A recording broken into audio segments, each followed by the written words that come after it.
चांदनी।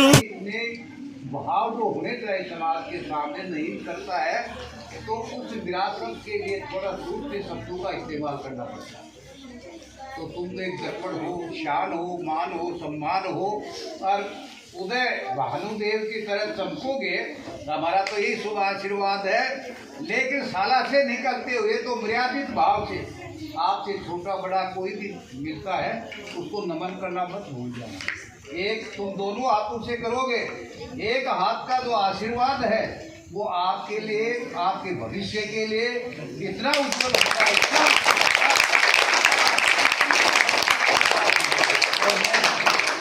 पिता माँ भगवती से अभिनंदन करूँ, ये आशा भी प्रकट कर रहा हूँ कि आप सभी उत्तरोत्तर अपनी सीढ़ी पर आगे बढ़ें और आज का ये पारितोषिक दिया है तो आगे जिस संबंध में पारितोषिक में एग्जाम हुआ उस एग्जाम को भी पार पूरी करो। ये सब बात भगवती की लीला है और आगे बढ़ना। लेकिन अनुशासन जीवन का एक आधार है, एक आदतों का समूह है, उसको कायम रखोगे और माता पिता के नाम को उज्ज्वल, गुरु के नाम को उज्ज्वल रखोगे, ये मेरी अभिलाषा है। धन्यवाद।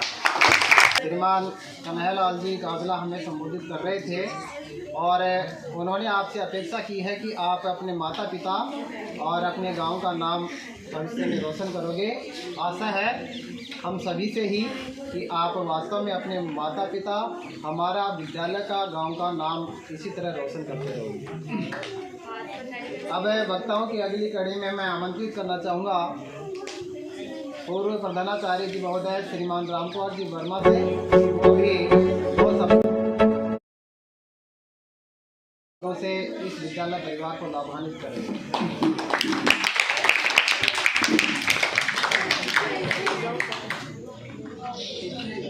शानदार कार्यक्रम के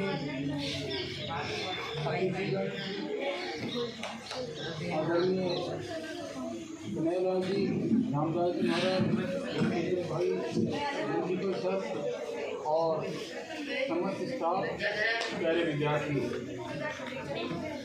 आज ये कार्यक्रम देख करके और मुझे ऐसा महसूस हो रहा है कि हम आगे बढ़ रहे हैं।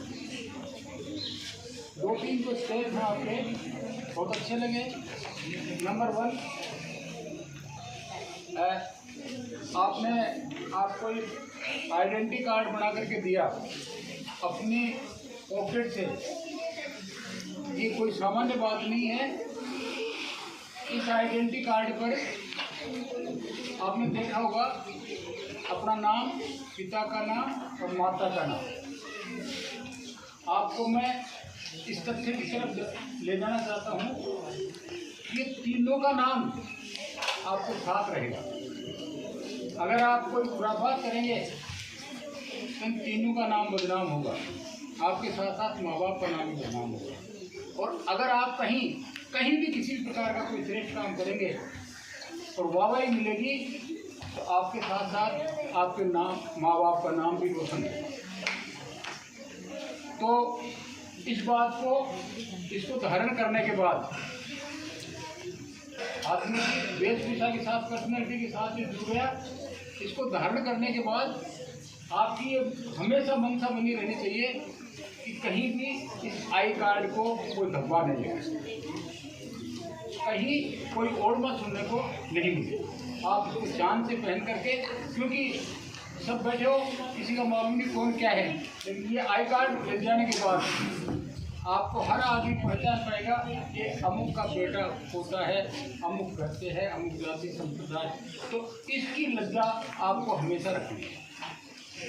नंबर 2 बात, भामाशाहों के सम्मान के अंतर्गत भाई गोकुल जी का सम्मान किया गया। बड़ा अच्छा लगा कि जो बच्चों की व्यथा को समझते हैं वो बच्चों की व्यवस्था के सहभागी बनते हैं और एक सुविधा आपको प्रदान की थी। इसके लिए मैं आपको भी धन्यवाद ज्ञापित करता हूँ। बहुत अच्छी बात है। बढ़िया बात, और भी बढ़िया बात लगी, प्रतियोगिता आयोजित करें। ये कोई ऐसा एजेंडा नहीं है कि कोई ऊपर से थोपा जाए ये इनकी अपनी खुद का नवाचार, खुद की सोच, खुद की समझ। पेपर कितना कठिन दिया गया कि आपकी कट ऑफ बहुत नीचे रही और आपको ये चुनौती दी गई है इसके माध्यम से कि आप जो है और भी श्रेष्ठ अंक प्राप्त करें। भैया जमाना कंपटीशन का है, क्लास चाहे कोई भी पास कर ले, 3rd डिवीजन वाला भी निकल जाता है और 1st डिवीजन वाला भी रह जाता है अगर कंपटीशन फाइट नहीं कर पाया तो इस स्थिति में आप जो है हमेशा प्रतियोगिताओं के लिए मानसिक रूप से तैयार रहें। और ये नहीं है कि एक दिन की तैयारी से ये सब कुछ होता है, सतत कार्यक्रम आपका जारी रहना चाहिए, दिमाग कभी खाली रहना ही नहीं चाहिए, हर समय आप कुछ ना कुछ सीखते रहने की ललक रखो। तो स्थिति ये होगी। सुनो ए बेटा, सावधान बैठो सारे, छोटे बच्चे हैं तो हमेशा आप में एक ललक होनी चाहिए कि अब की बार इन 5 में मेरा नंबर आना चाहिए। जिनको पारितोषिक मिला है वो अगर ढीले रहे तो पिछड़ भी सकते हैं और अगर एक्टिव रहे तो जिनको नहीं मिला वो पा भी सकते हैं। तो इसके लिए आपको हमेशा सर्वश्रेष्ठ होने का एक जुनून लेकर के चलना होगा कि मेरे से ज़्यादा कोई नंबर ले नहीं सके, मैं हमेशा अच्छे नंबर लेकर के आगे बढ़ूँ। तो इन सब सारी जो विद्यालय के प्रयास हैं, आपके गुरुजनों के प्रयास हैं, इन सब के लिए मैं सबको सामूहिक रूप से धन्यवाद देता हूँ। बहुत श्रेष्ठ आपकी सोच है और इसके आधार पर आप निरंतर आगे बढ़ेंगे। आपका और गाँव का नाम ऊंचाइयों पर होगा। मैं बताऊं कि बहुत ऊपर जो बढ़ते हैं ना वो कोई बाहर से उनकी कुछ सीख कुछ नहीं होते, आप में से बच्चे निकलते हैं और आप भी ऊंचे से ऊंचे पद के हकदार हैं, दावेदार हैं। कहने का मतलब है कि आप हमेशा सजग रहेंगे तो बहुत अच्छे मुकाम पर पहुँच जाएंगे। इसी लगन के साथ आप आगे बढ़े। पुनः समस्त स्टाफ को धन्यवाद, हमें बुलाया और ऐसे शायद बढ़िया कार्यक्रम से रूबरू करवाया। हमें भी लगा कि हमारा संस्थान कुछ आगे बढ़ रहा है। इस तरह से अगर आगे बढ़े तो ये सारी बातें कल्याणकारी हैं। धन्यवाद।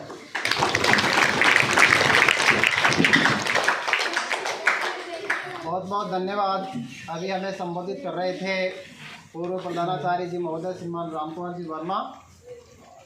जिस विद्यालय के इस प्रांगण में हम बैठे हैं उसका जो भावी नक्शा, नगरीय नक्शा इन्हीं के कर कमलों के द्वारा बनाया गया था और आज उनका सपनों का ये विद्यालय है वो दिनों दिन प्रगति कर रहा है। तो एक बार जोरदार तालियों के लिए इस विद्यालय का जो भी कोई बाहर से आगंतुक आते हैं तो सबसे पहले विद्यालय के इस प्रांगण की प्रशंसा करते हैं। तो ये इस विद्यालय की जो लुक है वो श्रीमान राम कुमार जी और श्रीमान कन्हैयालाल जी काजला और गांव के गणमान्य लोगों की ही देन है।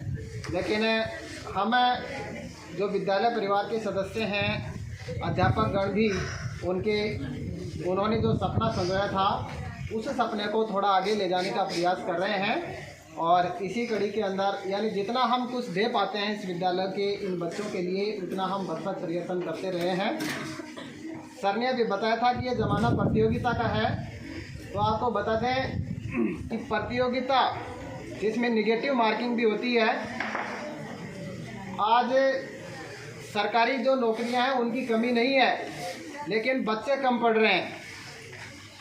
यानी सरकारी नौकरियों के लिए योग्य बच्चे कम पढ़ रहे हैं। भीड़ तो खूब है लेकिन योग्यता कम रह गई है। क्योंकि अभी हाल ही में एक ज्वलंत उदाहरण है कि आरपीएससी के द्वारा फर्स्ट ग्रेड की पॉलिटिकल साइंस से 250 के लगभग सीटें थी और उसमें आरपीएससी को मात्र 6 स्टूडेंट ही मिले।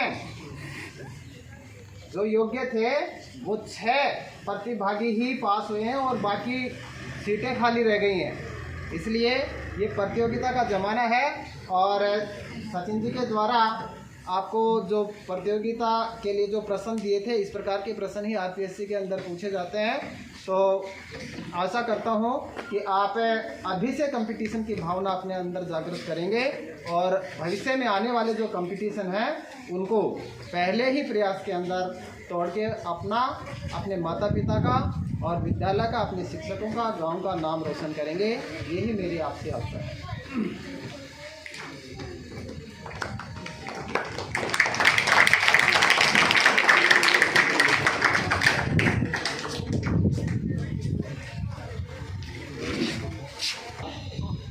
बाबूजी से भी कि वो भी बच्चों को आशीर्वाद स्वरूप 2 शब्द कहेंगे।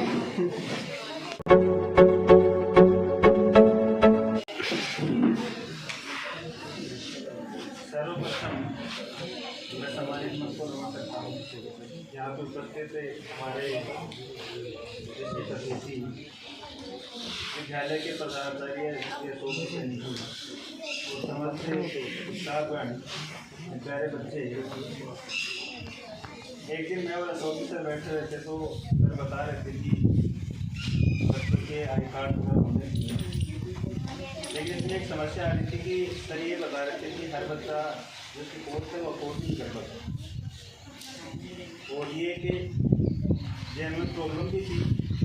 तो जैसा कि अभी सर ने आपको बताया कि आई कार्ड की एक पहचान है, तो मैंने छात्र हित में और सर की जो इच्छा थी उसको ध्यान में रखते हुए ये फैसला किया कि आई कार्ड का वितरण मेरे द्वारा बच्चों को किया जाएगा।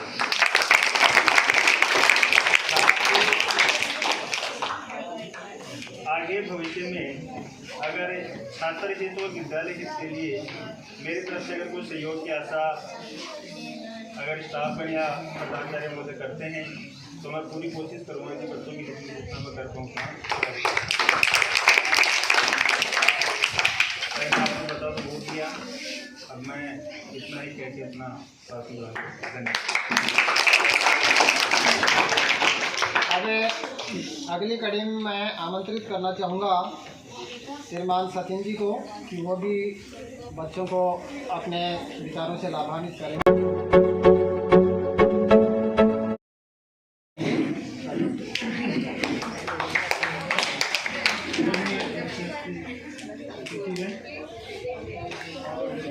सम्मानित मेरे स्टाफ के सदस्य और प्यारे बच्चों, देखो कि हर समय की आवश्यकता के अनुरूप सजीव वही है। अगर हम समय के अनुसार खुद को नहीं डालेंगे तो हम सर्वाइव नहीं कर पाएंगे। तो सर्वाइवर की थ्योरी है, हमें यहाँ पर सर्वाइव करने के लिए कुछ ना कुछ अमूलचूल परिवर्तन है जो करते रहने पड़ेंगे। तो मुझे लगा कि यहाँ पर जैसे बच्चों के अंदर हम देखते हैं कि वो जब पढ़ाते हैं, हमारे बोर्ड का हो चाहे विभाग का हो, ये रहता है कि जो सिर्फ सब्जेक्टिव एग्ज़ाम पैटर्न होता है जिसमें सिर्फ लिखना होता है, और लिखते लिखते कुछ बच्चे वो इस तरीके से खो जाते हैं कि वो जो पढ़ने का तरीका है उसमें कुछ गलत चीज़ें अपने अंदर धारण कर लेते हैं, जैसे रट लर्निंग। वो समझने की बजाय अंक अर्जित करने के लिए सिर्फ रटने पर ध्यान देने लगते हैं, और फिर होता है कि यहाँ बहुत अच्छा प्रदर्शन करते हैं लेकिन जब वो कंपटीशन में जाते हैं तो फिर वहाँ वो पिछड़ जाते हैं बच्चे। तो एक छोटा सा प्रयास और अनुभव कि जो भी टूटा फूटा मतलब जितना था कि तो हमने बैठ के कि जब हम डेली यहाँ बच्चों को जीके के क्वेश्चंस तैयार करवाते हैं ताकि वो थोड़ा सा बाहर का अपने जो पाठ्यक्रम है उसके बाहर का भी कुछ ना कुछ ज्ञान करें।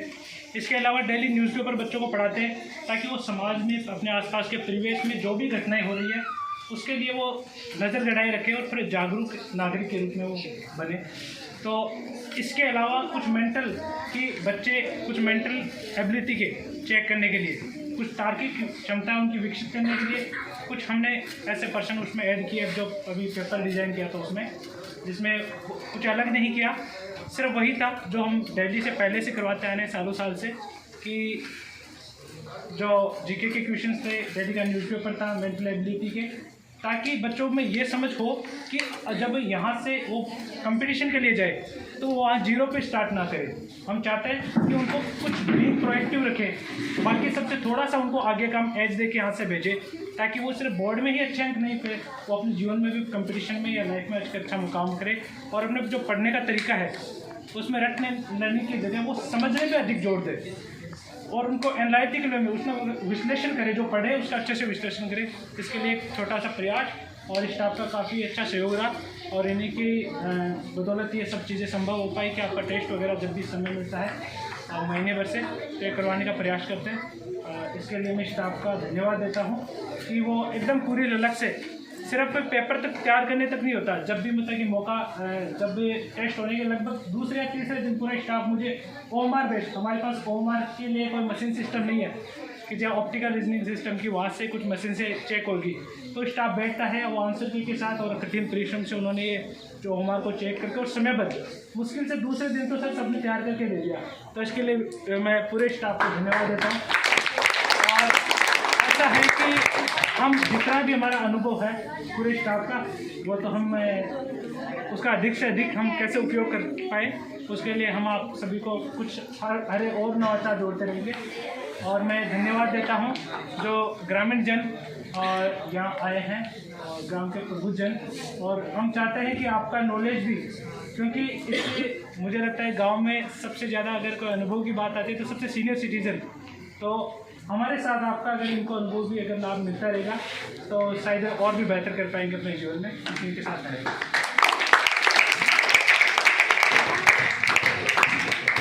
अब बताता हूँ कि अगली कड़ी में मैं आमंत्रित करना चाहूँगा स्थानीय शाला की अध्यापिका श्रीमती बिंता जी वर्मा को, कि वो भी बच्चों को अपने विचारों से लाभान्वित करें।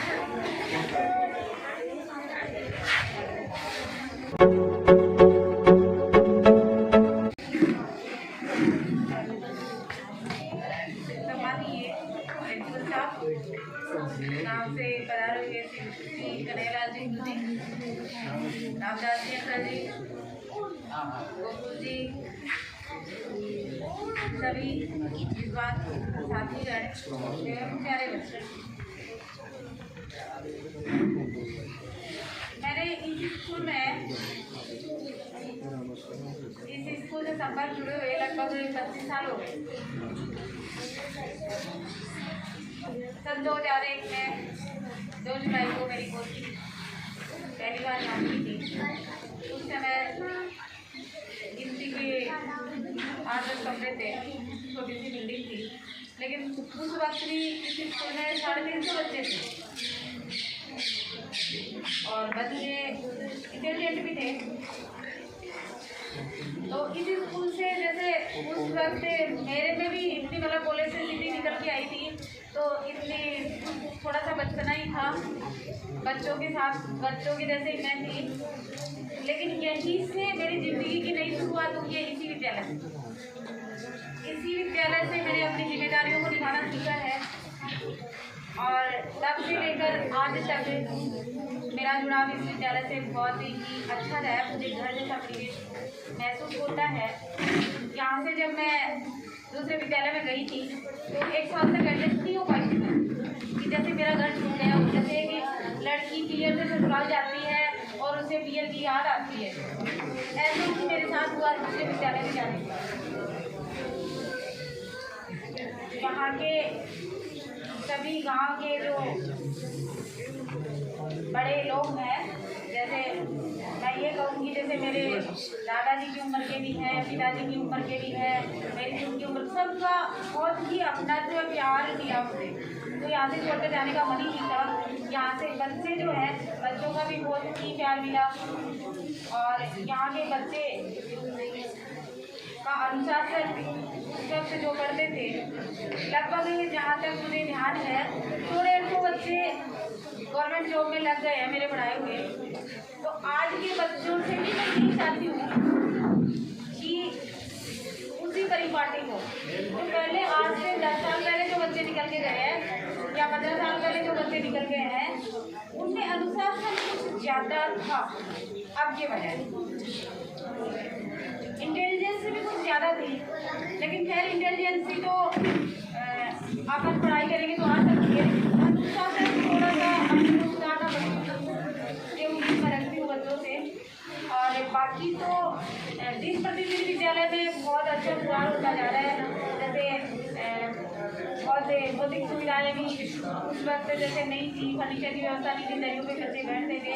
धीरे धीरे गाँव का सहयोग है या और भी जैसे भामाश है, बाहर के भामाशाओं का सहयोग है, अच्छी अच्छी संस्थाएं जैसे फर्नीचर हर क्लास में फर्नीचर उपलब्ध है, ग्रीन बोर्ड उपलब्ध है, कंप्यूटर उपलब्ध है, जैसे मंच उपलब्ध है, CCTV कैमरा उपलब्ध है, बहुत सारी सुविधाएं होगी जिसको ना बच्चे इन सभी सुविधाओं का लाभ लेते हुए अपने करियर की शुरुआत करें और आगे के लिए, भविष्य के लिए अपने आप को तैयार रखें। अभी जैसे मैं देख रही हूँ, मैं बोल रही हूँ, लेकिन कुछ बच्चों का 25% बच्चे अपनी बातों में मशगूल हैं।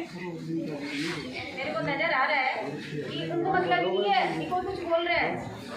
छोटे बच्चों की हो सकती है कि उनको इस चीज़ का आवाज़ नहीं रहता कि क्या बोल रहे हैं, क्या काम की चीज़ें क्या नहीं है, लेकिन बड़े बच्चे जो 9th से लेकर 12वीं तक के बच्चे कुछ अपनी बातों में मशगूल है, ये सबसे बड़ी बात, गलत बात। कम से कम कोई वक्ता बोल रहा है, कोई भी वक्ता, मैं ये नहीं कह रही मैं या कोई भी वक्ता बोल रहा है प्रार्थना कार्यक्रम में या किसी भी कार्यक्रम में, तो कम से कम उन्होंने अपना समय घर से आए हैं इतनी दूर से और कुछ यहाँ पे कुछ आप लोगों को उनके अनुभव का कुछ भी जो फायदा है, लाभ है, वो लेना चाहिए कि ऐसी पता नहीं कौन सी बात बोल जाए जो कि हमारे जीवन में लास्ट तक वो हमारा जीवन को सफल बना दे। विद्यार्थी के 5 लक्षण होते हैं, सुना होगा, कल परसों मैंने 10वीं क्लास में बताया भी था कि श्वान निद्रा, गृह त्यागी, अल्पाहारी, वकाधारण, काक चेष्टा। कोई काक चेष्टा मतलब कोई की जैसी चेष्टा हो रही है, कोआ घूमता रहता है इधर उधर, लेकिन जब भी उसको खाने की चीज़ दिखाई देती है तो फट जाए बच्चे, कोई भी बच्चा रोटी लेके जा रहा है उसके हाथ में से फटाफट पकड़ लेगा। तो ऐसे ही विद्यार्थी को होना चाहिए कि जब भी अपने काम की चीज़ आई, अपन पढ़ रहे हैं, काम की चीज़ आई, फट उसको अंडरलाइन कर लिया या नोट कर लिया, या कोई भी गुरुजी कोई काम की चीज़ बता रहे हैं तो उसको फटाफट दिमाग में धारण कर लिया कि हाँ ये चीज़। स्वान निद्रा, कुत्ते की जैसी नींद, कि ऐसे नहीं कि रात को भी 8 बजे सो गए, सुबह भी 8 बजे उठ रहे हो। कुत्ता अपने मालिक के प्रति कितना वफादार होता है, जब वो चाहे रात को पूरी रात जागा हो, लेकिन जब भी उसको खतरा लगता है, दिन में भी या रात में भी, जब उसको आहट किसी पराई व्यक्ति की या फिर पराई किसी भी जीव की आहट सुनाई देती है तो वो फट जाग जाता है, भौंकने लग जाता है। तो विद्यार्थी को भी ऐसी नींद होनी चाहिए कि ऐसे नहीं कि हम 12-12 घंटे सो रहे हैं। विद्यार्थी के लिए ज़्यादा से ज़्यादा 6 घंटे की नींद काफ़ी होती है। तो ज़्यादा से ज़्यादा टाइम पढ़ाई के लिए बिताया जाए। ऐसे ही अल्पाहारी का मतलब क्या है कि जैसे हम रात को जैसे खाना खाते हैं, हमने मतलब भूख से ज़्यादा खा लिया, 2 रोटी की जगह हमने 4 रोटी खा ली, तो हम 1 घंटे भी बैठ के नहीं पढ़ सकते, 8 घंटे भी बैठ नहीं सकते। नींद आएगी, रोटियों का ग्रहण तो होगा और निश्चित रूप से नींद आएगी। रोज की अगर यही रूटीन रहा तो हम तैयारी नहीं कर पाए। इसके लिए इसका मतलब ये है कि अपने को खाने में शाम का खाना तो स्पेशली कभी ही खाना, थोड़ा भूख से थोड़ा सा कम ही खाना चाहिए, जिससे कि हम बैठ के स्ट्रिंग करके पढ़ाई कर सकें। क्योंकि बैठा नहीं जाएगा तो नींद आएगी बैठ के जाते ही, तो सिटिंग व्यवस्था में पढ़ाई करें। गृहत्यागी का मतलब क्या है कि जैसे कई बच्चे हैं क्या करते हैं, जैसे कोचिंग के लिए बाहर जाना पड़ता है विद्यार्थी, जैसे कई सुविधाएं हैं यहाँ पे उपलब्ध नहीं हो पाती हैं तो बाहर जाना पड़ता है। बाहर बच्चे घर के बिना रह नहीं सकते, मम्मी के बिना नहीं रहता, कोई पापा के बिना नहीं रहता है, कोई घर के बिना नहीं रहता है। तो वहाँ पे अगर बच्चों की फीस भी जमा करानी, बच्चा इंटेलिजेंट भी है और सारी चीज़ें हैं उसमें, लेकिन वो घर छोड़ने की स्थिति में नहीं है, तो वहाँ पे जाके मानसिक प्रॉब्लम हो जाएगी, बच्चा रोएगा या घर वालों को याद करेगा, तो वो अपने लक्ष्य जो है से पिछड़ जाए। तो ये 5 जो लक्षण हैं, 5 जो गुण हैं विद्यार्थी के, वो सबको जो पढ़ाई कर रहे हैं उस बच्चों को ध्यान में रखते हुए ही अपने उद्देश्य को हासिल करना चाहिए।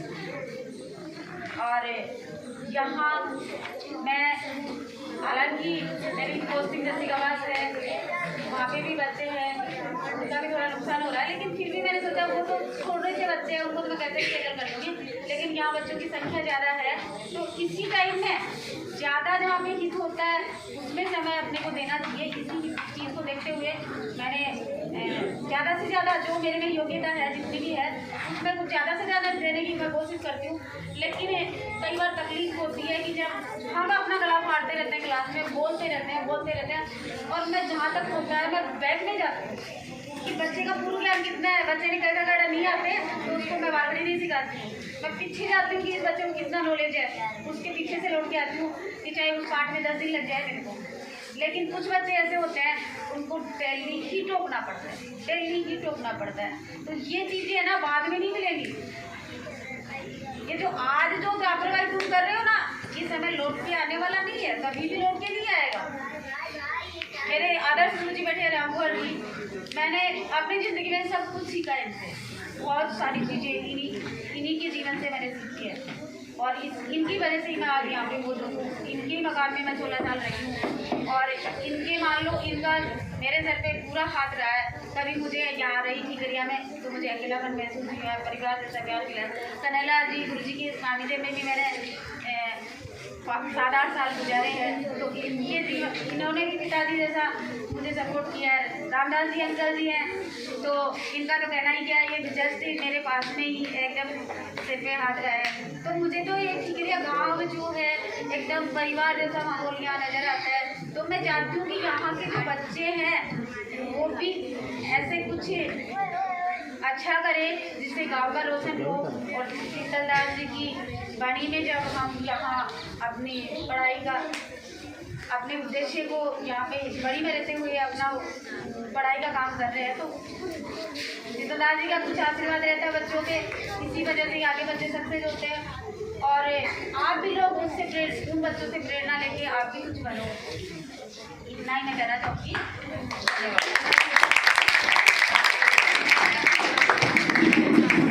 बहुत बहुत धन्यवाद। विनीता जी ने आपको बहुत कुछ अपना अनुभव शेयर किया है। अब अंत में मैं प्रधानाचार्य जी महोदय श्रीमान अशोक कुमार जी सैनी से निवेदन करना चाहूँगा कि वो भी अपने शुभ विचारों से विद्यार्थियों को लाभान्वित करें।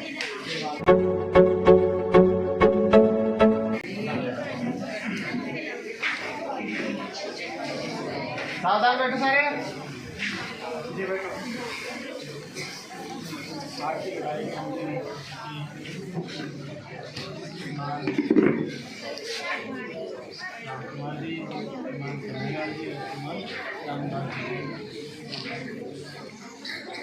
मैं समस्त विद्यालय स्टाफ और स्वागत करता हूँ कि इन्होंने अपने कीमती समय से जब भी सुबह मैंने इनको इन्फॉर्म किया, बताया कि हम एक छोटा सा एक स्कूल में एक छोटा सा आयोजन कर रहे हैं, तो इन्होंने शहर स्वीकार किया और अपने कीमती समय थोड़ा समय निकाल के हमारे विद्यालय के लिए दिया। दूसरा कि आज जो हम आई कार्ड आपको उपलब्ध करवा रहे हैं, आई कार्ड से पहले बात नहीं हुई थी हमारी, जब जितेंद्र जी उस समय नहीं आ रहे थे तब पहले बात हुई थी, तो मेरे सामने बात आई थी कि कुछ बच्चे ऐसे हैं कि जो आई कार्ड के लिए पैसे एफर्ट्स नहीं कर सकते अभिभावक।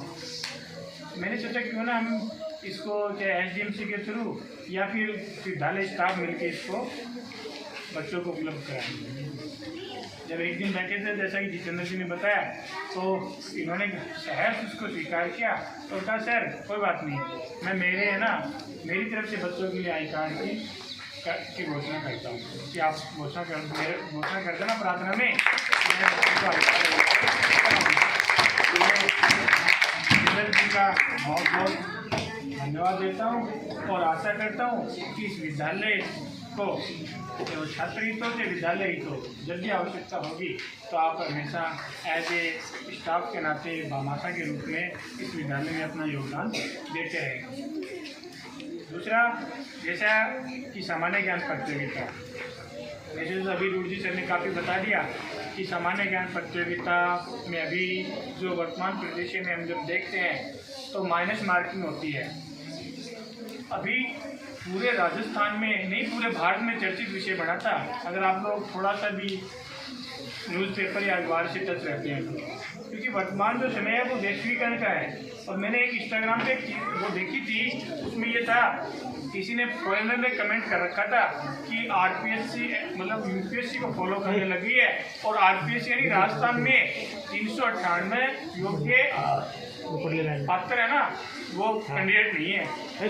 क्या आप इसको ऐसे समझो कि जो माइनस मार्किंग थी ना, उस वजह से, क्योंकि फर्स्ट पेपर जीके का होता है और सेकंड पेपर विषय का होता है, तो विषयों में तो सब लेके आ गए, सबकी 40% से ज़्यादा अंक होंगे, लेकिन जो सामान्य ज्ञान परसेंट था, जो सामान्य ज्ञान जो पेपर था ना, उसमें सिर्फ और सिर्फ 6 बच्चों के, यानी जो 6 पात्र बच्चे थे वो सिलेक्ट हुए।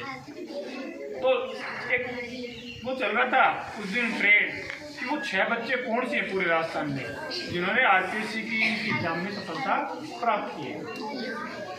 मेरा आपसे एक कहना है कि मैंने आईएएस आरएएस सब मतलब वो एग्जाम दिए, तो मेरा अनुभव मैं आपको बता रहा हूँ कि कोई भी बच्चा जो बच्चे 5 जो प्रथम 5 स्थान पे है, चाहे वो सीनियर जिम में हो चाहे जूनियर जिम में हो, जो बच्चे सफल हुए उनको तो मैं मेरी तरफ से हार्दिक बधाई देता हूँ। और जो बच्चे अभी कंपटीशन में रह गए, तो कभी भी इस चीज़ को मायने मत करना, क्योंकि ज़िंदगी हमें बहुत से अवसर देती है, लेकिन उसको हमें भुनाना पड़ता है। मैं प्रत्यक्ष रूप से ऐसे व्यक्तियों को जानता हूँ जो by grace 10th secondary exam पास है, लेकिन वर्तमान में डीएम के पद पे यानी कलेक्टर के पद पे हासिल है। इससे हमारे सामने बहुत सारे ऐसे उदाहरण हैं जिनको हम देख सकते हैं कि ऐसा नहीं है कि आपका जो बोर्ड के अंदर जो आप अंक लेके आते हो या जो शैक्षणिक जो आपकी क्लासेज होती है उसमें अगर आप प्रथम स्थान प्राप्त करते हो वही बच्चे सफल होते हैं, ऐसा नहीं है। अगर आप में लगन है, आप में अपने कुछ हासिल करने का जज्बा है, तो आप कभी भी जो आपका जो उद्देश्य है उसको आप प्राप्त कर सकते हो, लेकिन उसके लिए आपको अपने जीवन का एक उद्देश्य निर्धारित करना पड़ेगा। मेरा व्यक्तिगत मानना है, विजेता होते हैं ना, विजेता वो कोई अलग नहीं होते हैं, हमें से होते हैं, बस उनका काम करने का तरीका अलग होता है। क्योंकि पढ़ते सब हैं, स्टडी भी करते हैं, लेकिन क्या पढ़ना है और कैसे पढ़ना है। क्योंकि जब मैं आपको यहाँ पे देखता हूँ प्रार्थना स्थल पे, तो बच्चे जब बोलते हैं क्वेश्चन, तो बहुत से बच्चे एक दो कई बार गलत भी बोलते हैं, बच्चे आंसर गलत भी लिख लेते हैं। मैं आपसे बार बार ये कहता हूँ कि गलत तो कभी मत लिखो, ना गलत पूछो ना कभी, क्योंकि वो माइंड में कभी ना कभी आपको दोबारा रिकॉल करेगा। इसलिए गलत अगर आपको लगता है कि गलत है, उसको अपने गुरुजनों से, सर है मैडम, उनसे आप उसको वेरीफाई करो कि ये सही है या गलत है। रही बात सामान्य ज्ञान प्रतियोगिता के पेपर की, तो मैंने जब देखा पेपर इतना टिपिकल था, तो मैंने सचिन जी से कहा कि सचिन जी ये बच्चे अभी 12वीं लेवल के हैं, 6ठी लेवल के हैं, 8वीं लेवल के हैं, ये कोई आरपीएससी का पेपर नहीं है कि आप तो ऐसे दे ले रहे हो बच्चों से जैसे वो निकालते हैं ना कि भाई ये इतने ज़्यादा नहीं लेके आएंगे। मैं आपको है ना फिर भी बधाई देता हूँ कि आप 37 नंबर, 38 नंबर, 20 नंबर उस पेपर में जो बच्चा लेके आया ना, वो बहुत योग्य है, मेरा ये मानना है।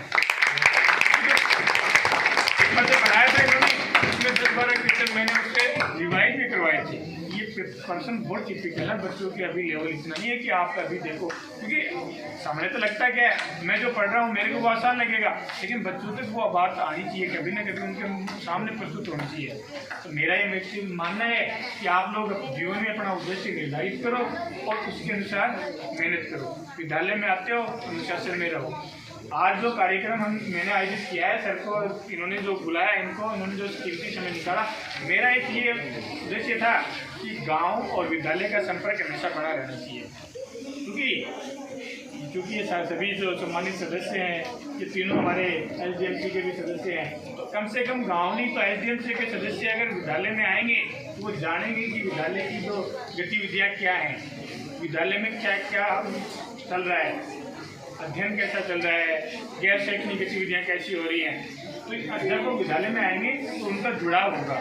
जब से मैं यहाँ पे जुलाई से हूँ, तब से चाहे वो पीटीएम हो, चाहे वो एक दिन एग्जाम थी या फिर आज है, मैंने तो जब भी प्रयास किया है इस गांव से मुझे पूरा सहयोग मिला है।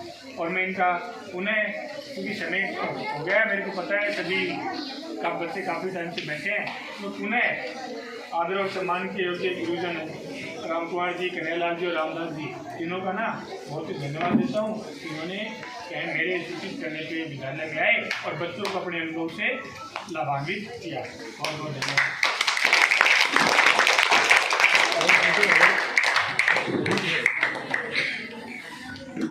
Subscribe now and press the bell icon.